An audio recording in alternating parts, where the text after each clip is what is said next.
Itoophiyaan biyya Saharaan gadii gaazexeessitoota hedduu hiite lammaffaa ta'uu saganticha Firaa'ol Balaa isinii dhiyaadha.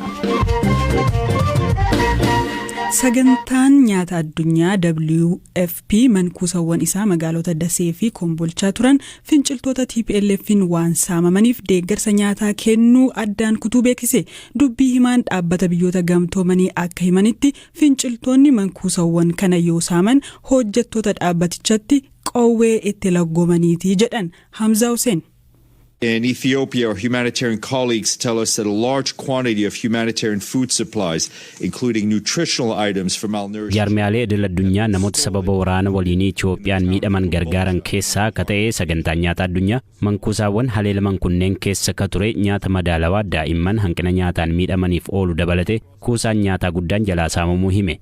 Dubbi himaan dhaabbata biyyoota gamtoomanii Stephen Dujarric saamicha mudateef TPLF fi hidhattoota naannoo himatan. Food escalated into mass looting of warehouses across Kombolcha in recent days, reportedly by elements of the Tigrayan forces. Hannii fi saamichi nyaataa fi mankuusaa magaalaa Kombolchaatti dhiyeenya mudate miseensota humnoota Tigraay fi jiraattota naannoo tokko tokkoon akka raawwate gabaasa qabna. Hammi nyaataa saamame ammatti sirriitti beekamuu baatus gochaan kun rakkoo amma jiru daran akka hammeessu garuu mirkana jechuun dubbatan. Tigray, Amhara and Afar are now in critical need of food assistance. Hojjettoonni dhaabbatichaa achi turan sababa meeshaa waraanaan doorsifamaniif saamicha kana dhaabsisuu hin dandeenyes jedhaniiru qondaalli kun. Food program teams on the ground were not able to prevent the looting in the face of extreme intimidation. Hojjettoonni dhaabbatichaa saamicha mudate hambisuu hin dandeenye. Sababni isaa hidhattoonni afaan qawween doorsisaa waan turaniif.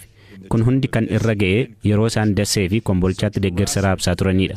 Haalli kun sochii nutii fi UN uummata rakkataa gargaaruuf goonu ka duubatti deebisuu fi ifaajee keenyas kan gadi xiqqeessuudha. Har'aa fi kaleessas konkolaattonni gargaarsaa keenya 3 hidhattootaan fudhatamuun tajaajila isaaniif oolfamaniiru jechuun rakkoo irra ga'aa jiru dubbatan. Also yesterday and today 3 WFP trucks used for humanitarian. Waraana kaaba Itoophiyaatiin walumaa galatti namoonni miliyoona 9 ol deeggarsa midhaan nyaataa akka barbaadan dhaabbati biyyoota gamtoomanii ibseera. Saamichi mankuusaawwan kanarratti raawwatame rakkoo hanqina nyaataa duraanuu hammaataa ture daranuu hammeessuu danda'a yaaddoo jedhu qabaachuu hima UN. TPLF dhimma kanarratti amma dura deebiin kennine.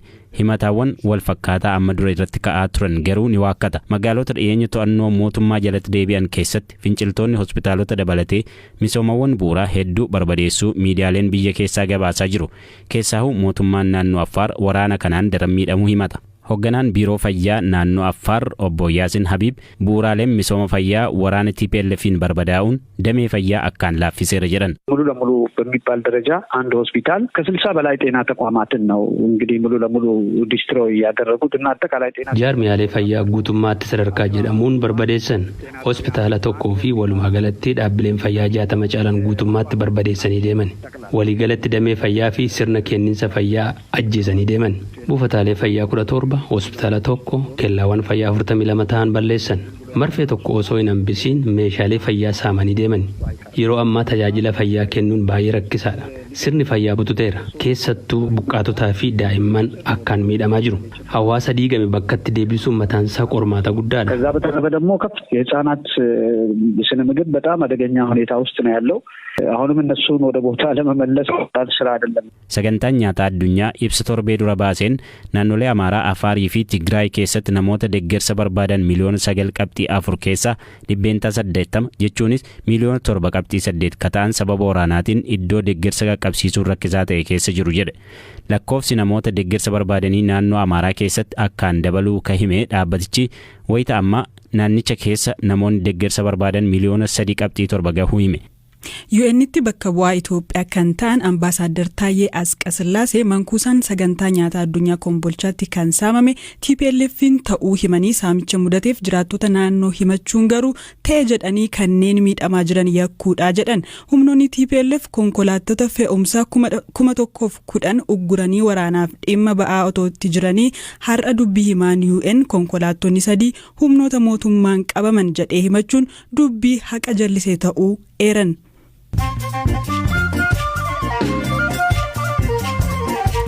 dhaggeeffattoota keenyaa odeessaalee gaggabaabootan dhaabbanni idila addunyaa mirga gaazexeessitootaaf falmu CPJ gabaasa bara 2021 Itoophiyaan gaazexeessitoota 9 hidhuun biyyoota Saharaan gadii keessaa lammaffaarra jirti jedhe. Gabaasichi gaazexeessitoonni 9 Itoophiyaa keessatti hidhaarra jiraachuu ibsuun waraanni mootummaa federaalaa fi finciltoota naannoo Tigraay keessa jiran waliin gaggeeffamaa jiru hidhaa kanaaf sababa ta'uu himeera. Gaazexeessitoota hidhuun Chaayinaan akka addunyaatti sadarkaa tokkoffaarra jirti. Niwuziilaand kaayyoo lammiilee dhaloota egeree tamboorraa bilisa ta'e uumuu jedhuun sijaaraa fi oomishaalee tamboo kan dargaggootatti akka hin gurguramne dhorkuu fi seerichi bara dhufu yoo raggaasifame kanneen umriin isaanii 14 gonkumaa tamboo bituu hin danda'ani. Dorgommiin miidhaginaa gaalaa Saawudii Arabiyaa irratti gaalli 40 akka hin dorgomne taasifame. Qoricha namtolchee miidhaginaa dabalu fudhataniiru jedhamuun gaalleen kunneen kan haqaman. Odeessaaleen gaggabaaboo kanuma.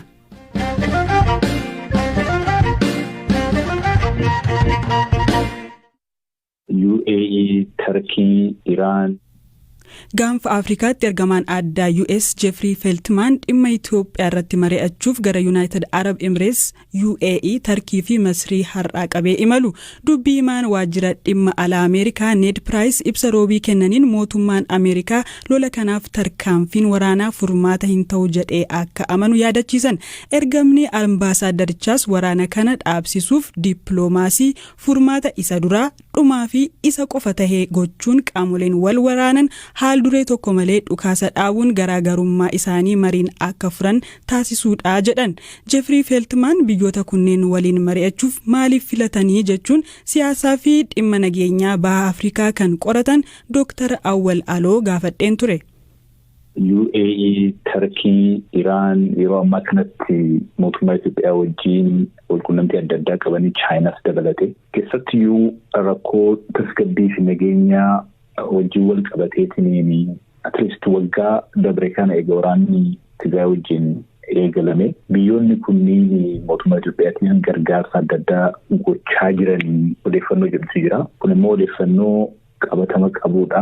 Waraanni kun itti fufuudhaaf rakkoon nageenyaaf tasgabbii wajjin wal qabateetiin jiru kun itti fufuudhaaf gaheen biyyoonni kun taphatan murteessaa waan ta'eef biyyoota kana wajjin hubannoo haga tokko qabaachuun barbaachisaadha wanta jedhuudhaan itti fakkaata. Keenyaas asiin dura deemaatiin turanii humnoota lamaan kanneen walitti fiduudhaaf hojii adda addaa hojjetaatiin turanii.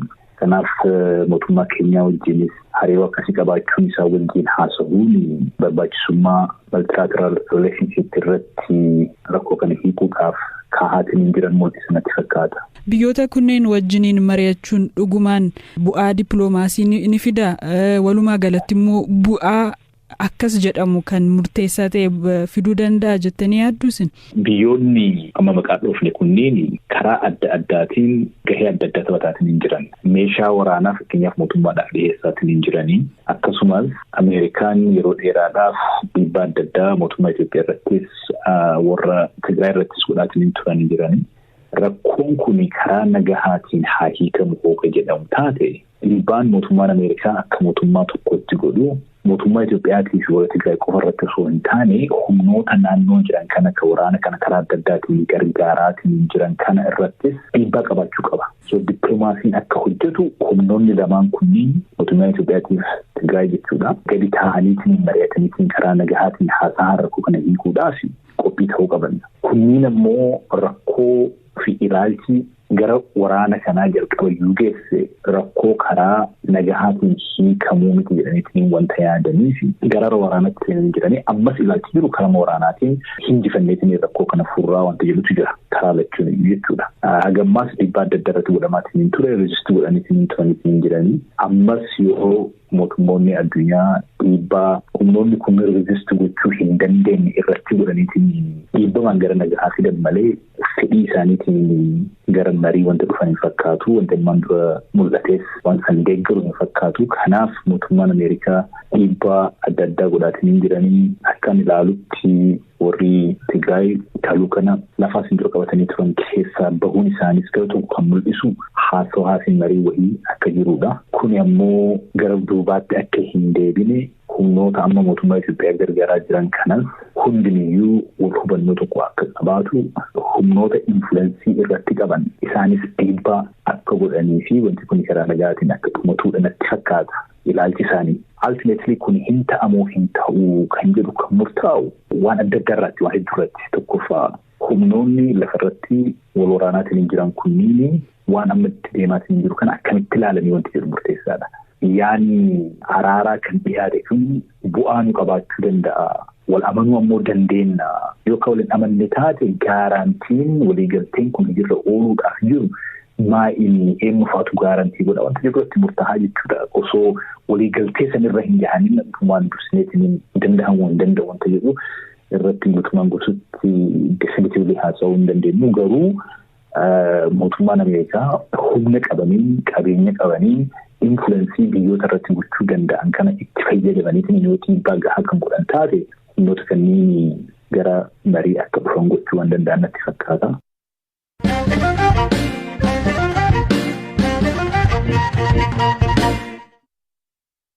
Gaaleen climate anxiety yookiin dhiphina jijjiirama haala qilleensaa jedhu sodaa ho'i dachee dabaluun wal qabatee dhufu ibsa. Ogeessonni fayyaa sammuu jijjiiramni haala qilleensaa sammuu keenya irratti dhiibbaa gaarii hin taane qabaachuu malaa jedhu. Kunis yaaddoo egereen dachee attam tahaa kan jedhuu fi akkasumas hongee fi bubbee naannoo mancaasu keessa jiraachuurraan dhufudha. Emma Lawrence London Imperial University irraa dhimma kanarratti hubannoo kenniti. Climate anxiety is one of a few terms that are kind of cropping up, including eco-anxiety. Jijjiirama haala qilleensaa waliin wal qabatee sammuun jeeqamuu, dhiphina jijjiirama haala qilleensaa, yaaddoo geeddaramuu sirnaakkoo, gaaleewwan jedhan addunyaan akka haaraatti walitti jirti. Gaaleewwan kunneen jijjiirama haala qilleensaa sababa godhachuun rakkoo fayyaa sammuu ibsuun faayidaa irra ooluu jalqabaniiru. Dhugaa yookiin muuxannoo jijjiirama haala qilleensaaf deebii kennuuf miira jabaa fi dhiphinaa kan ibsanidha. Qorannoon joornaalii beekamaa Lancet irratti ba'e akka agarsiisutti dargaggoonni 10,000 ol biyyoota 10 irraa gaafataman waa'ee jijjiirama haala qilleensaa dhiphina yookiin gaabbiin itti dhaga'ama. Jireenya keenya guyyuu irrattis dhiibbaa geessisaa jedhu. Eemaan namoonni kana dura dhibee fayyaa sammuuf saaxilamuu ta'an jijjiirama haala qilleensaa kanaan qaamaan illee miidhamuu danda'u jetti. People with pre-existing mental illness are more physically affected by heat. Namoonni kana dura dhibee sammuuf saaxilamoo ta'an jijjiirama haala qilleensaan qaamaan waan miidhamaniif jijjiiramni kun carraa du'uu isaanii ol aanaa godhuu mala. Jijjiiramni sirnaakkoo fayyaa sammuu irratti waan kafalchiisuuf ifatti beekamuu baatus dhiibbaan isaa guddaadha. Jijjiirama haala qilleensaa kanaan irra jireessaan kan miidhamu immoo biyyoota Afrikaadha. Burundii keessatti barattoonni yuunivarsiitii harka 85 ol lola caalaa balaa uumamaan buqqaaniiru. Haroon Taangaanikaa dabalaa dhufuunis namoonni qe'ee isaaniirraa akka baqatan godheera.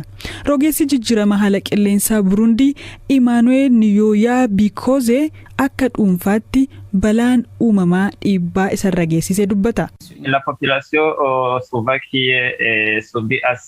Dhiibbaan jijjiirama haala qilleensaa hamaan namoota dhiphina sammuu qaban irratti mul'achaa jira. Kan immoo anillee argaan jira. Dhiibbaan isaas narra gahaa jira. Kanaafan furmaata waaraa barbaada. Namoonni kan abdii kutatan kana dura mana bareedaa qabaatanii amma ala buluu yeroo jalqaban.